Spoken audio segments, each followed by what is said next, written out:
Les tirets, les points, les chevrons, tout ça, ça fait partie des accents. Ce sont des signes qui entourent les notes, la note, et c'est le sujet de cette vidéo. Et si cette vidéo vous a été utile, si vous avez appris quelque chose, pensez au clap, c'est le commentaire, le like, l'abonnement et le partage. Et pour les petits nouveaux sur la chaîne Les Sons du Piano, pensez à télécharger les 2 bonus, ce sont des cadeaux de bienvenue et cela vous permet de faire partie de mes contacts et d'échanger par mail. Quand on parle d'accent, finalement, on pense aussi au phrasé. Qu'est-ce que c'est le phrasé? Eh bien, c'est un terme qui vient du grec phraséin. Phraséin qui veut dire comprendre, rendre évident, dévoiler. Phrasé, qu'est-ce que ça veut dire? C'est rendre intelligible un discours. Et c'est la même chose quand on parle. Si on parlait sans s'arrêter au point, aux virgules, parfois il y aurait vraiment de l'incompréhension. En musique, c'est la même chose. Historiquement, le phrasé, il est fondé sur l'observation des motifs rythmiques, des motifs mélodiques, de l'harmonie et de son analyse. Et l'interprète cherche la meilleure façon de rendre intelligible un texte musical. Et pour ce faire, il prend souvent un crayon et note ses propres phrasés. Vers 1900, il y a pas mal d'éditions qui se sont mises à écrire les phrasés, à écrire les accents, qui sont finalement des choses tout à fait personnelles et subjectives. Ce sont les fruits des recherches de chaque musicien. Mais leur but n'était apparemment pas de fixer de façon définitive ces phrasés. Le terme phrase, en musique, la première fois qu'il a été utilisé, c'est par François Couperin en 1722. Et je vous mets ici son explication parce que finalement, elle est toujours d'actualité. Les signes d'accentuation, on en connaît pas mal. Il y a donc le tiret, le point, le chevron, le point allongé, qu'on voit quand même de moins en moins. Et il y a aussi des termes italiens comme sforzando ou fortepiano qui peuvent à peu près valoir la même chose. Et depuis quelques dizaines d'années, les éditions musicales essayent d'épurer leur partition en enlevant toutes ces liaisons, en enlevant tous les signes d'accentuation jusqu'à enlever aussi tous les doigtés. Heureusement, les éditions pédagogiques, les éditions didactiques nous permettent encore d'avoir les doigtés et les phrasés notés pour les élèves parce que c'est un gain de temps considérable. Je vous ai fait une petite sélection de textes. Alors là, le choix est extrêmement large. C'est un choix très rapide que j'ai fait. Sonatine de Mozart, j'ai un mouvement de sonate de Beethoven, parce qu'il y avait des choses intéressantes sur la partition. Nous allons voir le cas Bartók. Alors pourquoi Bartók? Parce que lui, il était particulièrement tatillon sur les accents, les signes d'accentuation, et il n'hésitait pas à mettre des couches, des successions de points, de chevrons, de liaisons, de tirets, les uns sur les autres pour une seule note. Il a fait une méthode de piano, Bartók-Rechowski, et je me suis dit, tiens, je vais aller voir s'il parle précisément de ces accentuations. Eh bien oui, donc on en parle tout de suite dans cette vidéo. Bartók parle précisément de ce qu'il veut comme exécution quand on voit tel ou tel signe d'accentuation.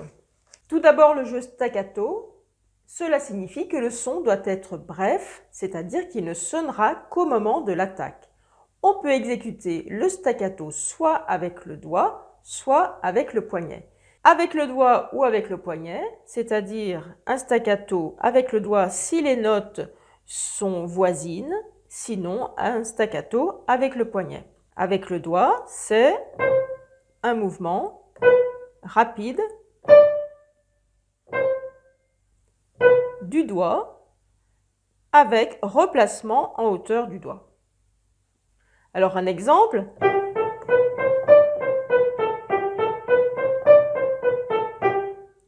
Évidemment, le poignet reste flexible. Il n'est absolument pas verrouillé. Ensuite, il propose le staccato avec le poignet.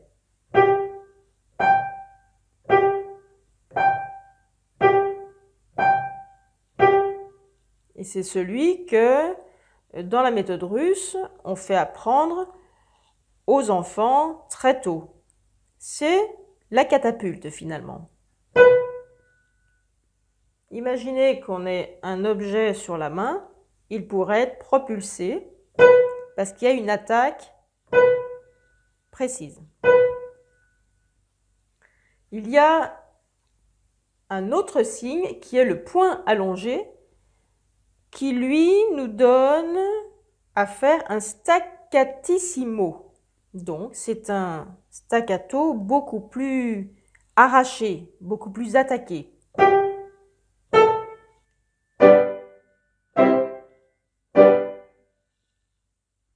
L'accent, c'est ce petit chevron allongé qu'on met sous la note ou sur la note. Un accent, en général, il est mis à l'inverse, au sens opposé de la hampe, la queue de la note. L'accent, il permet de mettre en relief une note dans un discours, dans une phrase musicale. L'exemple donné ici, je vous le joue.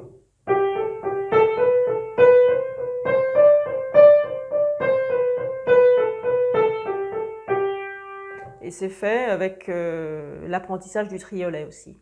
Voilà, ensuite il y a le tenuto, la note avec le tiret, qui veut dire plus longue. On enfonce sur la note, on la laisse assez longtemps et surtout elle n'est pas forcément attaquée comme elle pourrait être sur la note qui a un chevron, qui pourrait être lacet. On essaye de lui donner une couleur particulière. On trouve le staccatissimo, donc c'est un staccato amplifié. Alors qu'est-ce que c'est? On arrache finalement. Le son sera le plus court possible.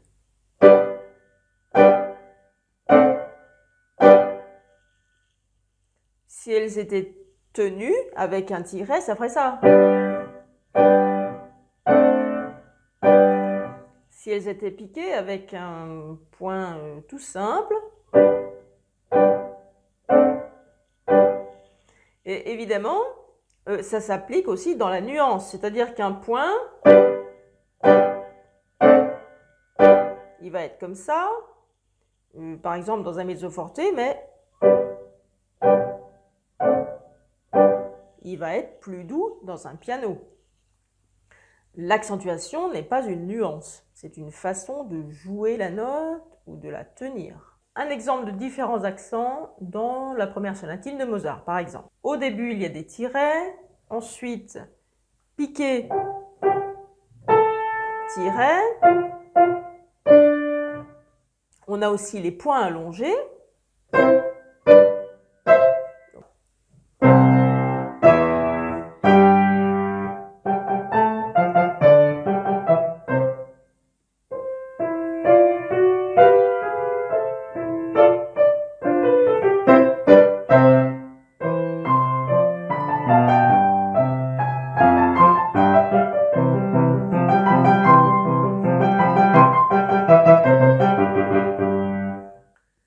Quand on joue ce genre de pièces, je pense qu'il faut penser au quatuor à cordes. Il faut s'imaginer qu'il y a les 4 instruments, 2 violons, un alto et le violoncelle. Ça permet vraiment je pense, d'oublier le côté percussif du piano. Et chez Mozart, on fait souvent référence à la voix ou à l'instrument à cordes. Je vous ai dit tout à l'heure qu'il y avait pas mal d'éditions qui s'étaient mises à mettre les phrasés, les accents Et certaines en mettent énormément. Si bien que d'une édition à l'autre, il y a parfois des accents qui sont présents dans l'une et qui sont absents dans l'autre. Ici, je voudrais vous montrer le troisième mouvement de la 17e sonate de Beethoven, la tempête.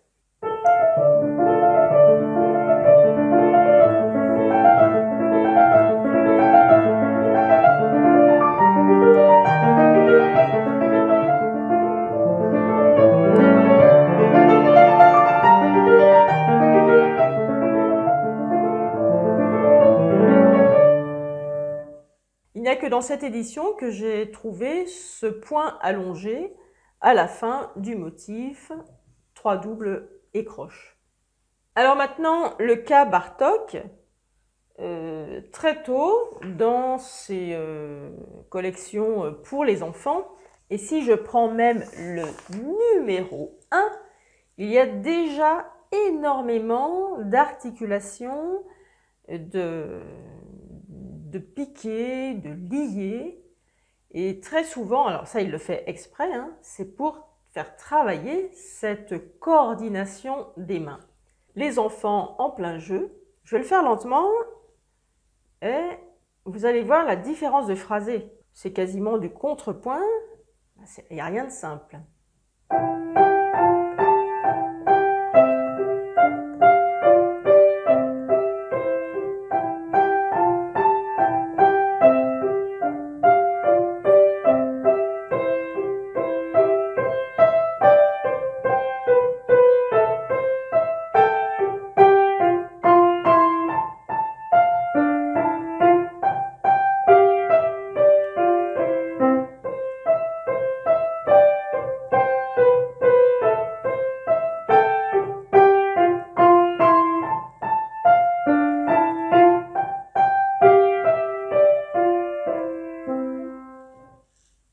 Bartók, dans ses pièces, met non seulement des accents, des nuances, je dirais quasiment à outrance, il note aussi les pédales très précisément.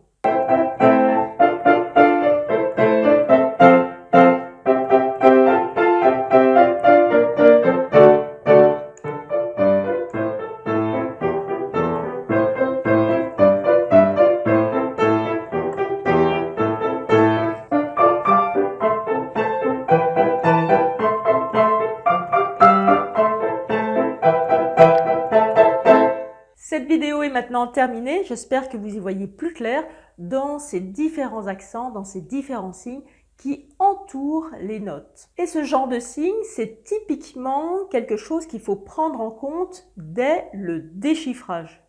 On pense à la note, mais on pense aussi à l'accent, comme on pense aussi au doigté. C'est un gain de temps considérable, c'est un tout que la mémoire musculaire va engranger.